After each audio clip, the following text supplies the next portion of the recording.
Hello and welcome to Chanakya English. Today is a judgment day for the greatest festival of democracy in India, and we are having the results coming up. Today we have with us in our studio Mr. Badri, Seshadri, political analyst and publisher of Eastern Publications. Welcome, sir. How are you doing? Wonderful. Really looking forward to what's going to happen today in terms of results. What are your initial comments on the trend, the shift in the trend, sir? So, when the exit polls came out, I thought that the numbers were a little bit higher than what I was expecting. But the trend so far is a little bit lower than what I had expected. Yeah. I was expecting BJP to be, and this is very early stage still, I was expecting BJP and NDA to be somewhere around the 320-330 mark. Now it appears that they are very close to 290, 300, touching 300. So that's a bit of a drop. But particularly for BJP, it seems to be, as of now again, a larger drop than what I was expecting. I expected them to be in the 280 to 320 themselves, with some more support. At the lowest level, if you look at it, BJP to be 280 to 290, with another 30 or so coming from their allies. But again, I'm quite surprised so far about the trend from Uttar Pradesh. Sir, I want to ask you about one more trend, sir. In the past election or in 2014, there was this component called others. Correct. The others was a little more than the Indian National Congress. Yes. But in this time, the INGA alliance has changed. Do you think the Mahagathbandhan has worked? No, it has certainly worked for the India Alliance. Particularly if the Uttar Pradesh results hold. See, in Maharashtra, they had always been part of a good, strong coalition with the Nationalist Congress Party. Right? And now, even though a part of it has broken away, now part of Shiv Sena as group. So Maharashtra, they always had that ability.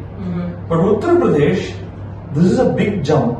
Even if Samajwadi Congress combine, end up getting 25 seats. That's a huge win, in my opinion, for the India Alliance. Now, others, particularly what has happened is that,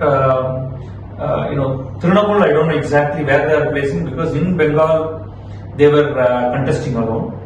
Odisha, what has happened is that two major components of the others, Naveen Patnaik's Biju Janata Dal, and in fact, three of them, let's say. Naveen Patnaik's Biju Janata Dal, YSRCP of Jagmohan Reddy, and BRS, they were not part of any of the coalition, and they have lost out thoroughly in their respective states. And that is one of the reasons we see these others drastically shrinking. Congress has certainly, it appears, put up a very strong fight in the direct head-to-head constituencies with BJP. They have, it appears that they are doing reasonably well in Rajasthan. I was expecting them to get few seats, but they are doing better than the few seats. Could be as much as 10. The early trend I saw before I came here, even in Gujarat they are likely to win some seats, and that's a huge surprise. Karnataka, yes, they have some potential. Telangana, particularly after they have power there, I'm sure is going to help them in winning some more seats at the expense of DRS effectively. So putting all of that together, Congress is not going to be decimated. I think they are going to be, I don't think they are going to cross 100 still, my view. Probably 70-80, which is a big jump for them from the 50s. From 40s and 50s to 80s plus. It's a huge thing.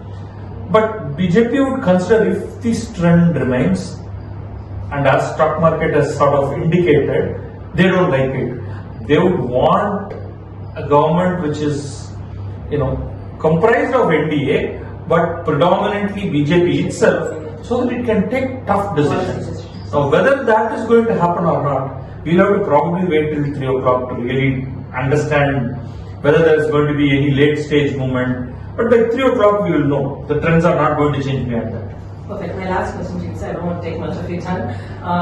Your comments on Tamil Nadu. What is happening to Mr. Annamalai? So Annamalai is the man who is in the center. This is again too early. See, particularly in a constituency like Coimbatore, you have fairly strong three candidates fighting with each other, which means you're going to see a lot of change in the flip-flop in multiple rounds. At least my guess. I'm yet to see the numbers from Coimbatore per se in what people are showing.